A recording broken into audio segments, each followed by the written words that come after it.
September 7th, 1938. The patient frequently indulges in recriminations expressed in an explosive tone of voice. This morning she threw away the milk, saying it was full of urine, spittle, and all kinds of other filth. Crazed, she hears voices that order her to do things. She says she heard children singing and that they were locked up in a school. January 20th, 1939. Introverted, dazed, cannot focus on anything. When questioned and stimulated, she starts crying and weeping. At other times, she laughs. June 1st. Apathetic. Eats very little. She refuses to be touched. Does not respond. Spends her time in the grounds. The cooks report that she sits on a bench in front of the kitchens. October 14th. Return of impulsive behavior. This morning she asked for 2 eggs to make zabayoni, but when she got them, she threw them up in the air. Excited, clamorous, slightly confused, takes her clothes off. December 8th. Tied to bed for 15 days. High-spirited, tends to make witty comments and use vulgar words. Laughs hysterically and pleasures herself. The nurses report that about 2 weeks ago she remained in the showers on her own and didn't want to leave. They said that when they took her away, she swore at them and then lashed out and bit them. 2 nurses had to be treated for their injuries. They've kept her tied to the bed since then. Transferred to the slightly agitated ward, from the care of Dr. B to the care of Dr. C. I was with Amara in the showers. My memories are terrifying. They're not real, are they?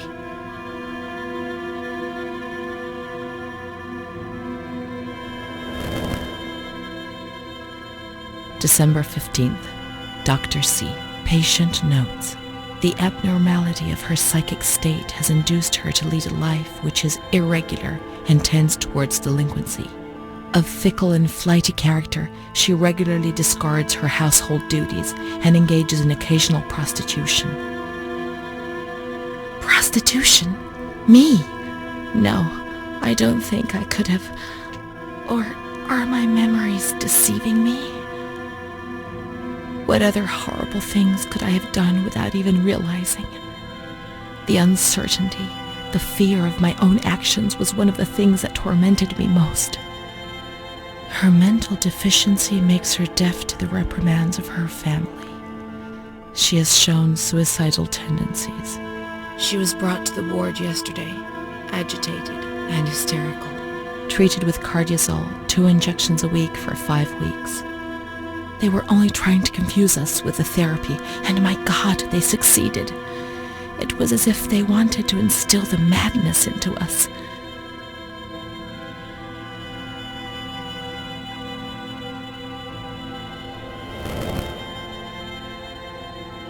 June 2nd.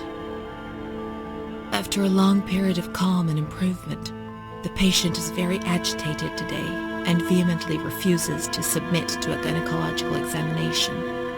She swears and curses those helping her, flailing her arms and hitting them.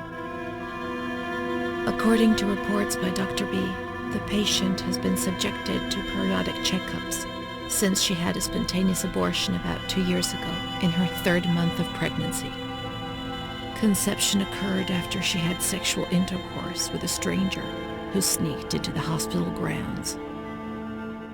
Details are contained in the charges filed at police headquarters in Volterra, a copy of which is attached to these clinical notes. ES therapy. That's how the reality is concealed. It has all been planned very carefully.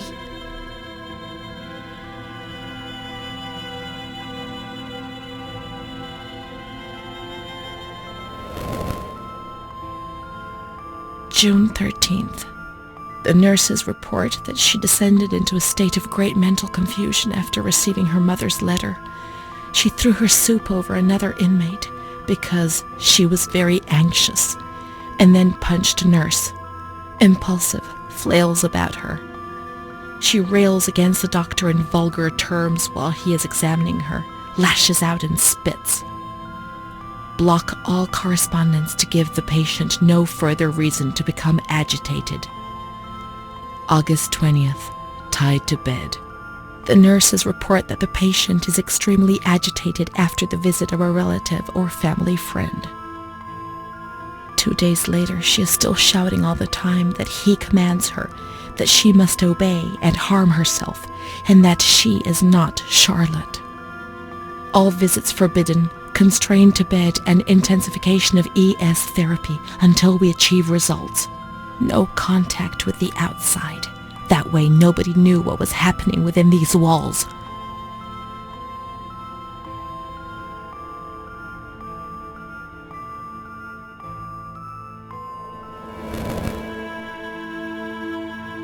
Calm down. You must be calm. Don't get agitated. We'll make you calm down. Is that the only thing that matters? Is tranquility worth the price of not living?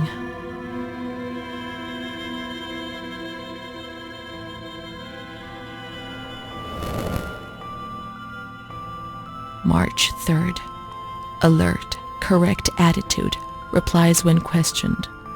The nurses report that the patient is calm. She washes and looks after herself. She affirms the existence of a certain Amara. She says that Amara is a patient who disappeared when she was moved to this ward. No confirmation. Probably a regressive hallucination. Evaluate transfer. Did I imagine Amara? That's not possible.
She was there. I know she was there. I feel it. She must have left some traces of her presence.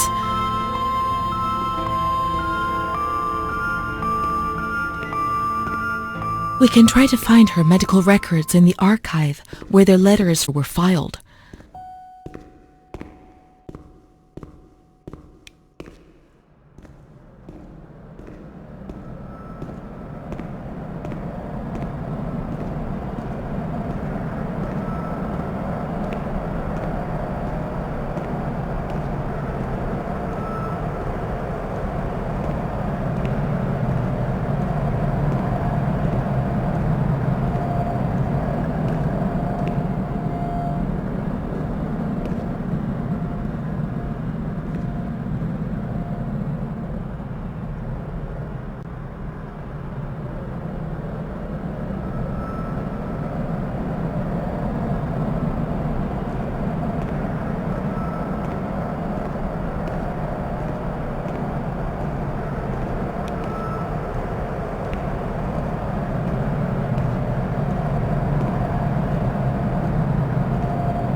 Amara B, aged 32, housewife, mother of 2 daughters, married to Mario B, So Amara does exist.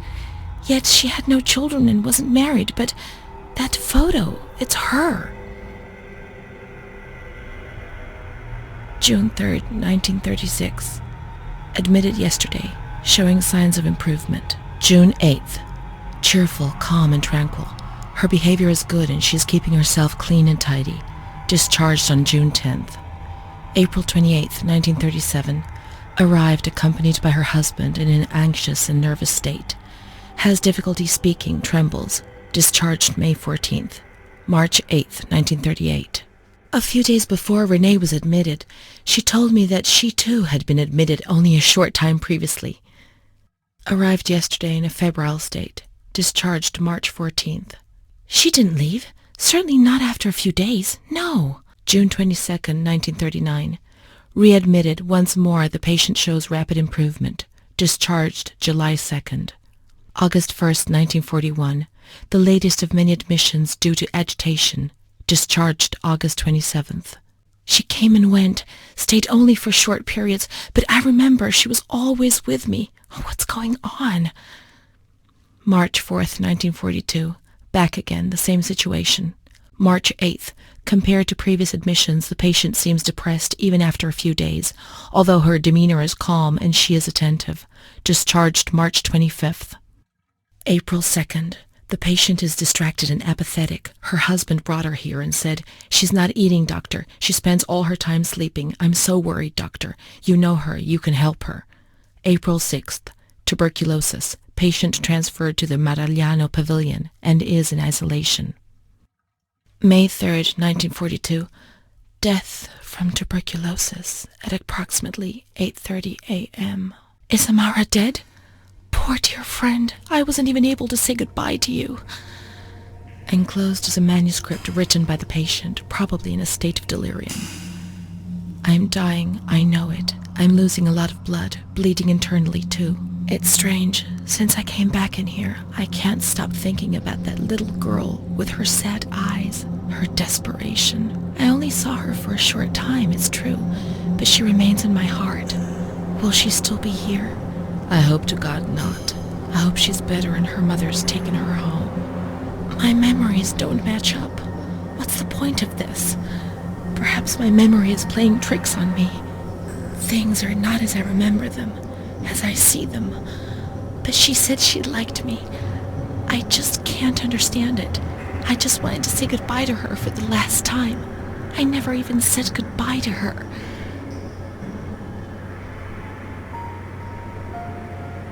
How could a soul survive in this hell?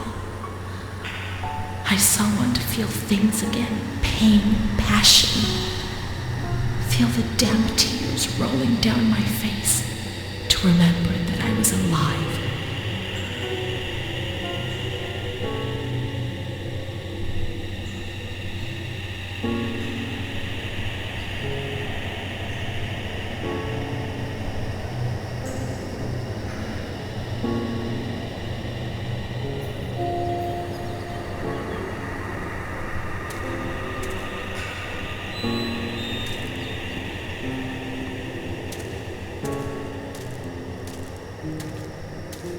I can't be sure it's Amara's.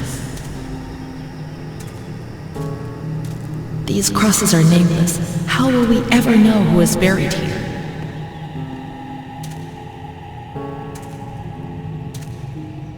There are no names here. Amara no longer exists. Maybe she never really existed, and I was already dead. Why go on living? Let's put an end to it. I want to leave a letter. I want to apologize for the suffering I have caused.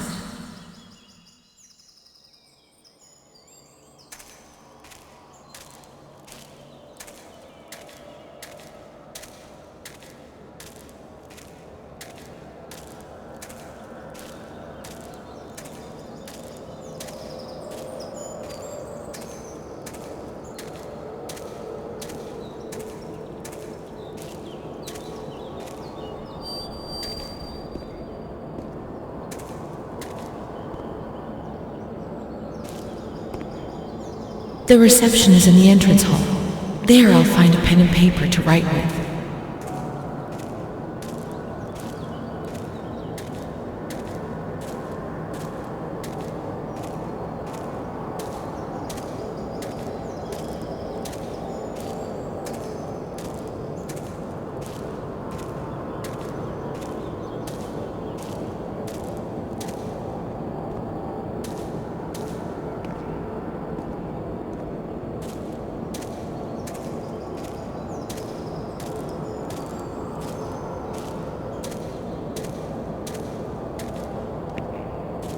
always wanted to stop doing the things I used to do, but I just did it again and again.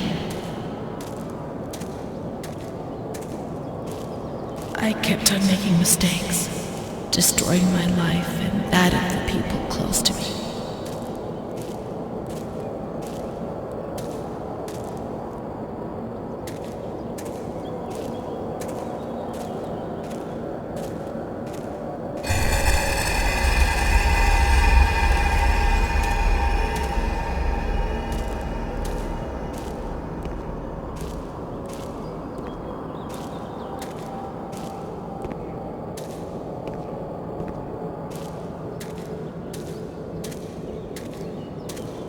My soul was rotting in a state of sin.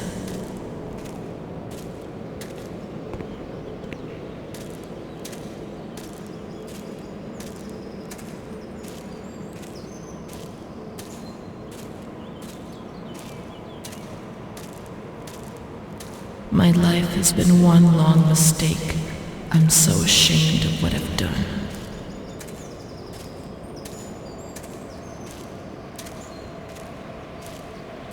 I lost control and couldn't stop myself, a victim of rage and lust.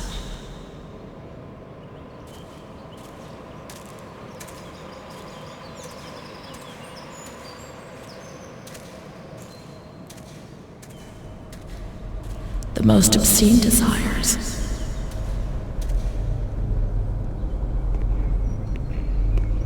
Mom, don't come and fetch me, I beg you.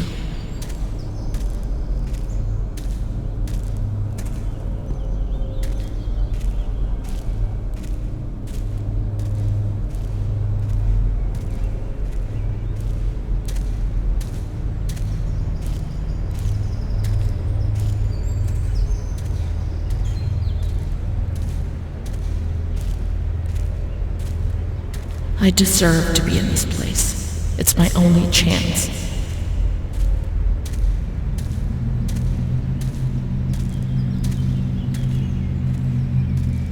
But I'm not brave enough to keep on living. Not like this.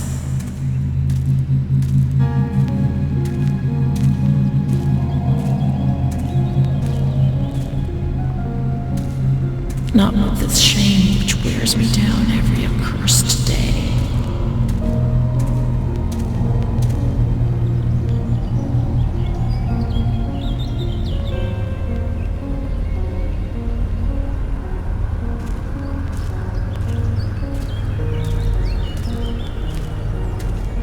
Not with this anxiety which transforms everything into fear.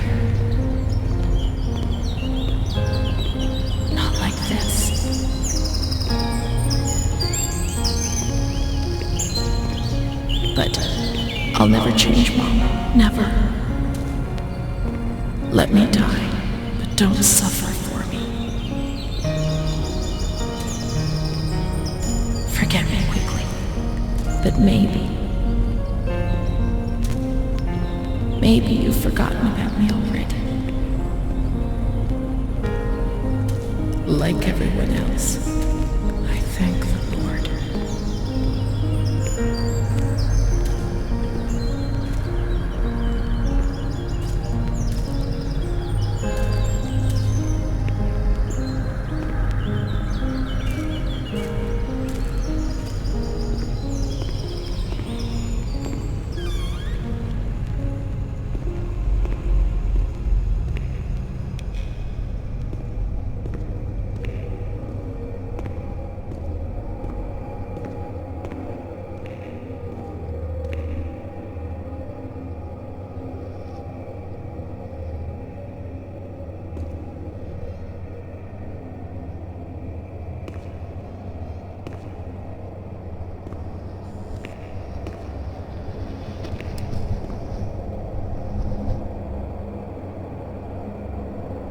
I can't.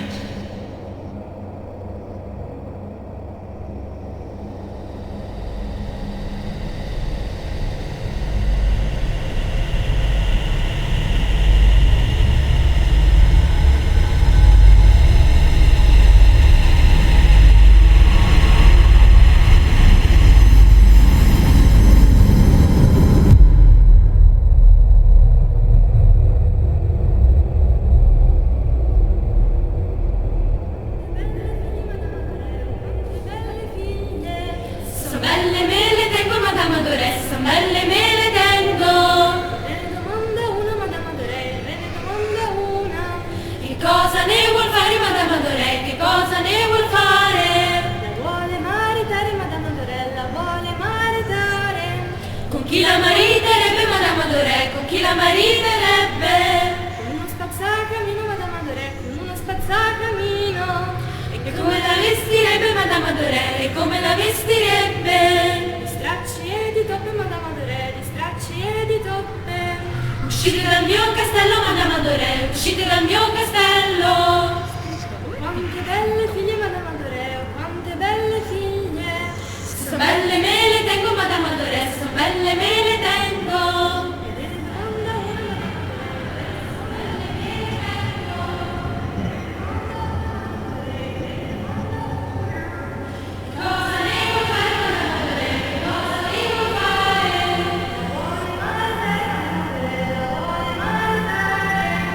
Chi la marina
starts eating my head. That's why it hurts so much.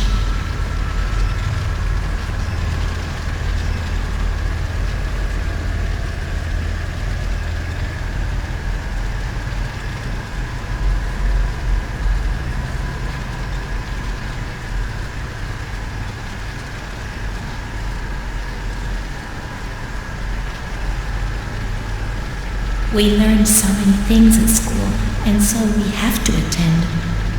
How would we get on if we didn't? I do a lot of bad things. I don't tell anyone, but Mom knows just the same.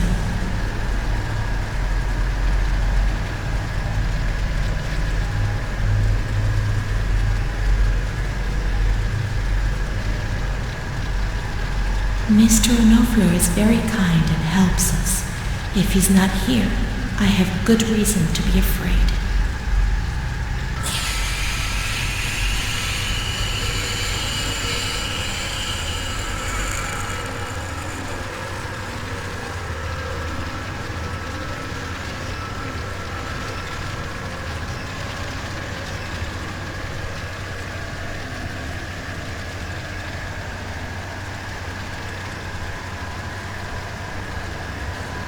I'm not like the others, Mom. Why not?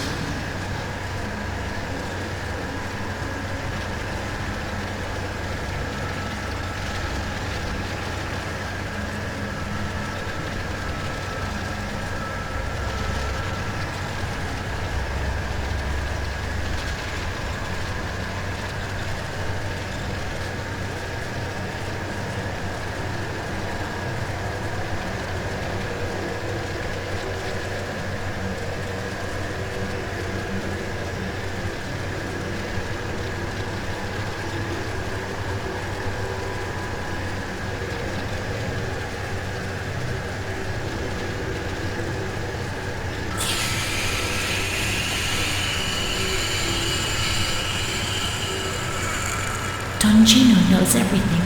He speaks to God and he tells him lots of things.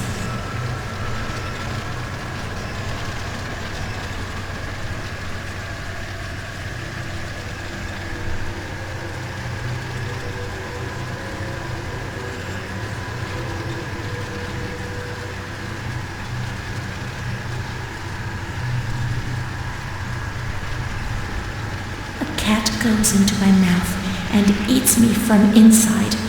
At least you can't see what's happening.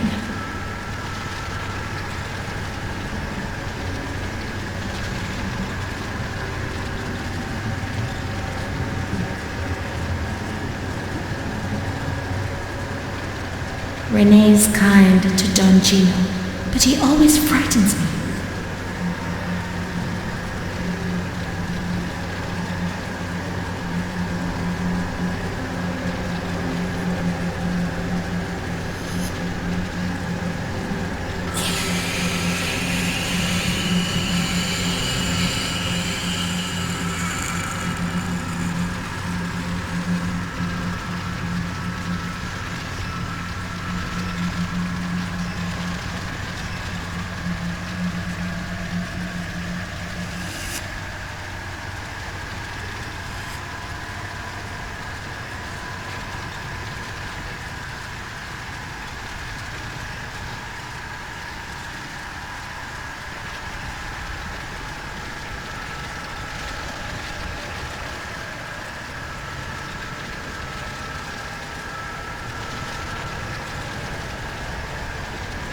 My baby Charlotte is so beautiful, and she's so good.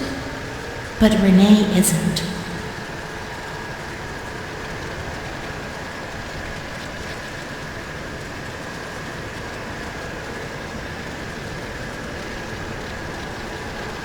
When I was little, I never used to sleep. Poor Mom.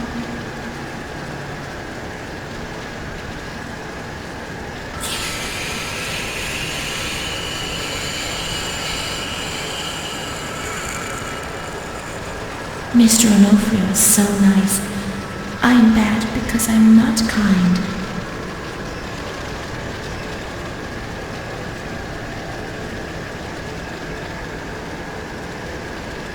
Mr. Onofrio helps Mom.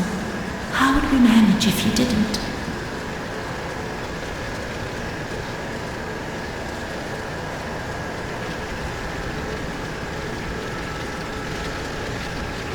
Mom always has to work because it's so cold in winter.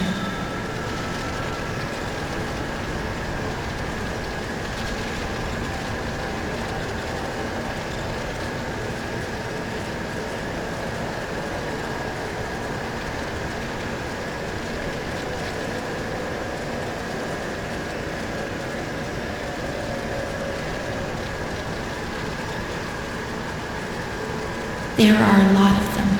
They want to hurt me. They fly. Even Charlotte can't help me.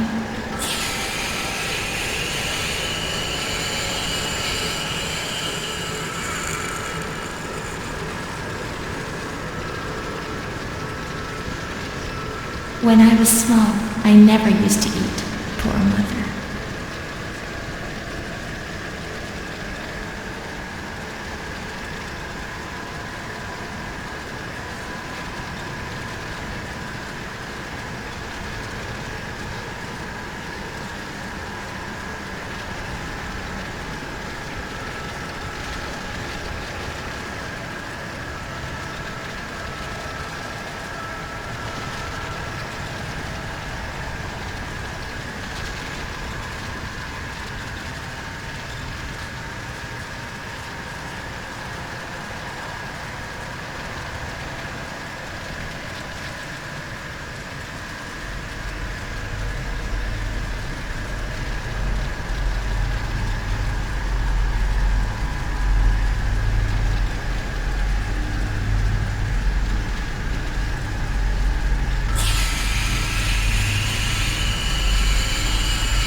What's happened? What is this place? Maybe I'm dead. I can't see any light. Maybe I am dead. I can't get up. What's going on? What's happening to me? There's no one here, but these noises. God, my head is killing me. I can't keep my eyes open.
May 4th, 1942.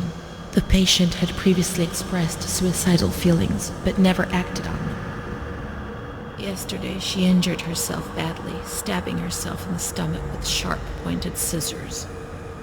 Sedated, restrained, and transferred to an isolation cell. May 10th, transferred to the agitated ward for observation. Isolation, insulin, and shock therapy. September 25th, positive response to treatment. She replies to questions and remembers what happened, but doesn't want to give explanations. She claims to have memory lapses, entire days about which she remembers nothing. She appears to be anxious and seeks reassurance. She fears she has done monstrous things in the blank periods for which she has no memory.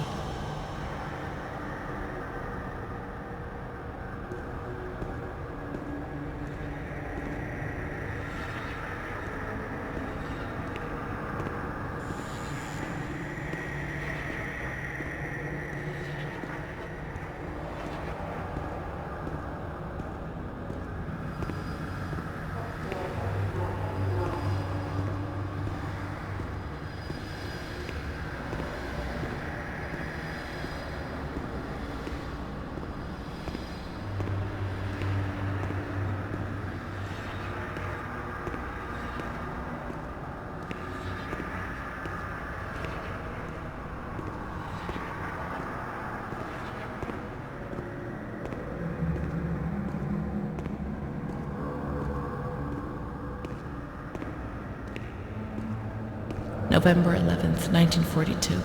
The patient speaks very little, refuses food, force-fed with a nasal cannula. February 2nd, 1943. The lack of kerosene for heating and the food shortage is claiming many victims in the institution. War spares nobody, not even these alienated creatures. Despite her young age, this patient has fallen ill owing to the cold and malnutrition.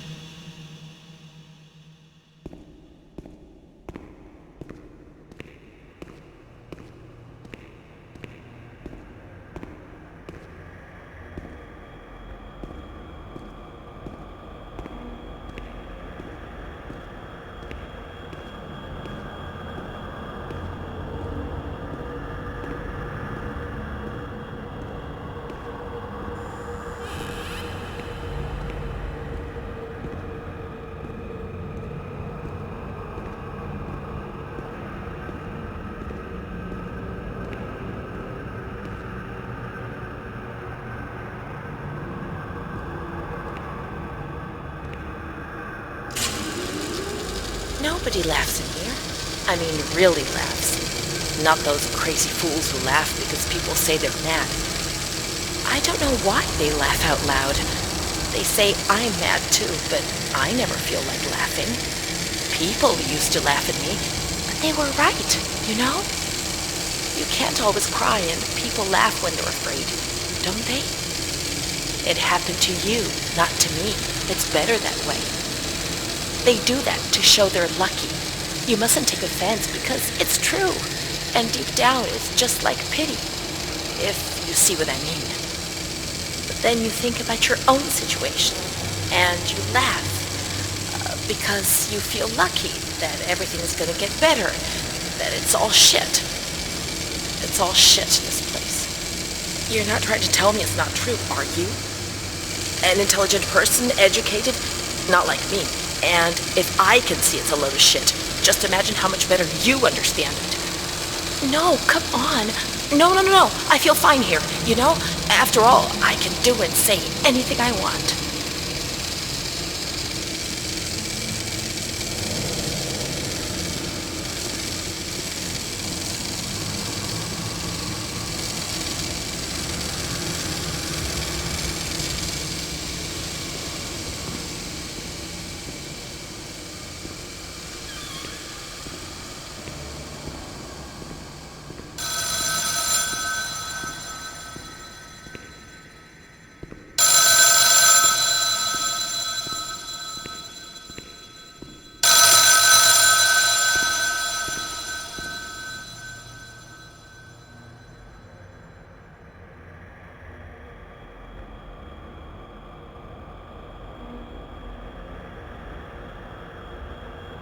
August 28, 1942. We hereby notify you of the death of Ada T., mother of Renée T., a patient in your institution.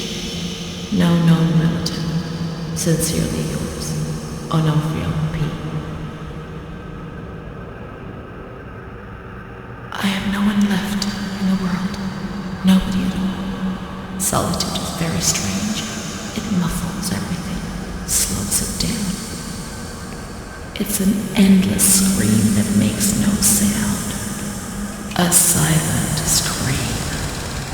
I can't stop looking at myself. I will never leave this place. There is nobody up there for me. These walls have become my skin, and the wretched desperation within them is my soul without a voice. Here, nobody weeps anymore. How I would love to feel life, desperation, anger. I've stopped dreaming, daydreaming, maybe even thinking. I've lived in a reality which has corroded me and has stripped me of everything, even my ability to feel pain.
May 5th, 1943. Renée's state of health is good.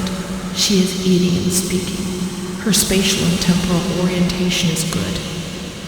Therapy suspended. December 3rd. She calmly asks if she can leave the hospital. Evaluate patient for 6 months. May 2nd, 1944. Discharge denied despite a favorable psychiatric opinion. The patient has no home or means of support.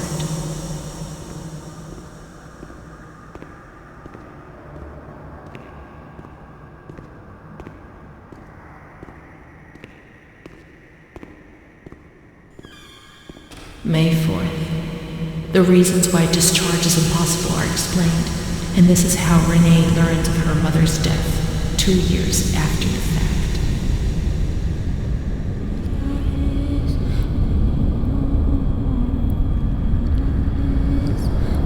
May 5th. She tried to kill herself with a sheet, saved by the nurses. Restrained to her bed, she once more tried to kill herself by suffocation. The decision has been taken to perform a transorbital lobotomy.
Of June, 1944.